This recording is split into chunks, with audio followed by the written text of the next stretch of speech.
Ici, on va voir maintenant dans le SideFX Labs comment casser des géométries très facilement. La première approche, on ne va pas utiliser de dynamique, on va simplement créer une sphère. Je vais dans l'espace objet et je vais briser cette sphère. Bouton droite, on va dans le département Labs, Destruction, et on va prendre le Labs Rigid Body Fracture. On connecte la première entrée. On ne va pas voir grand chose si on ne bascule pas en mode filaire. Donc j'appuie sur W.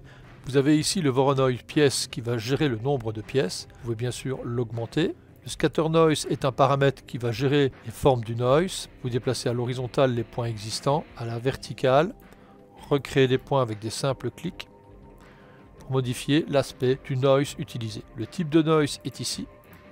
Vous pouvez modifier sa fréquence et ou son déplacement. Venons dans le dernier nœud de visualisation. Vous pouvez visualiser les pièces avec une certaine colorimétrie. Bilan, je réaffiche en quittant le mode filaire et en appuyant sur W. Et vous avez l'explode pièce qui vous permet de séparer les pièces. Alors on voit ici que la sphère est une sphère pleine. Je vais remettre la séparation à 0. Je vais cliquer pour afficher la création de la sphère native. Dupliquer le nœud avec Alt. Cette sphère, je vais la faire un peu plus petite en mettant 0.9. Donc son échelle est maintenant plus petite. Je vais l'utiliser pour creuser la première sphère qui a été créée en mettant un nœud de boolean et en choisissant le boolean subtract. J'affiche le nœud de boolean. La première sphère va être la sphère d'origine, la seconde va être celle qui creuse. Je reconnecte mon système de fracture à cette booléenne, j'affiche, j'active le nœud, je suis toujours dans la visualisation et si j'explode les pièces, on voit maintenant que la sphère est creuse.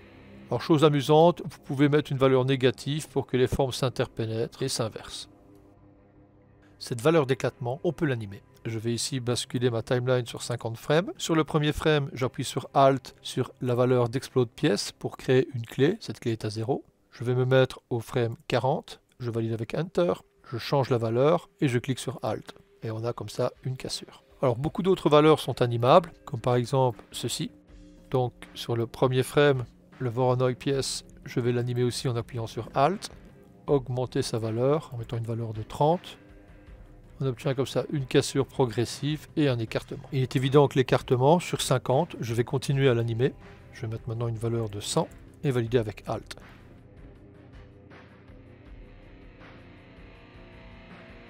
À vous maintenant de tester l'animation de différentes valeurs. Ici, on va faire un petit extra. Donc je vais créer une lumière et un point light. Le point light, je vais aller dans ses transformations et aller le mettre au centre de la sphère. Ce point light, je vais modifier sa colorimétrie et mettre son intensité à 5.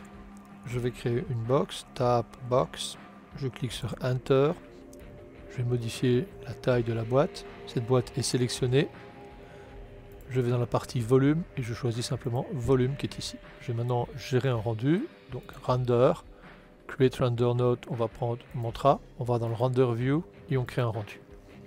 Maintenant pour ce qui est de la qualité du rendu, je vous invite à le voir mes autres formations ainsi que pour la gestion des volumes et des autres effets. Dans cette seconde partie, on va briser un objet que je vais importer. Je vais faire Tab, File, et importer un fichier OBJ. Accept, je fais Enter, ce fichier OBJ est trop volumineux. On va mettre un nœud de transform dans son espace objet. Je vais le réduire de 10 fois plus petit, donc 0.1. Je vais profiter que je suis sur le transform pour le positionner en hauteur. Je vais aller dans Labs, aller dans la partie Destruction, Labs Rigid Body Fracture. Je connecte la première entrée. Je vais mettre un certain nombre de fragments, je vais mettre 150. Je retourne dans Labs, toujours Destruction, et je choisis ici Labs Rigid Body Solver. Je connecte à la première sortie, j'active, et je fais Play. Automatiquement, il va reconnaître la grille comme Ground pour faire une collision.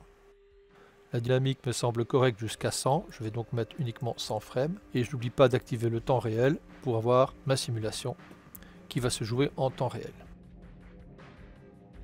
Dans Ground Plane, vous avez ici la friction qui est à 1. Si je mets une friction très basse comme 0,1, je vais attendre que le calcul se refasse, la simulation va se faire et les éléments vont glisser très fortement. Le rebond est à 5. Si je mets le rebond à 1 et que j'attends que la simulation se fasse, on a comme ça les éléments qui rebondissent un peu plus. On voit bien celui-ci, donc je vais mettre le rebond à 5 pour exagérer maintenant. Je remets toutes les valeurs par défaut, c'est-à-dire le rebond à 0,5. On retrouve ici la gestion des éléments cette fois-ci. La gravité est à -9, je vais mettre une gravité à -1. Et comme ça simule une gravité très légère. Votre objet tombe, mais sur la Lune. A bientôt.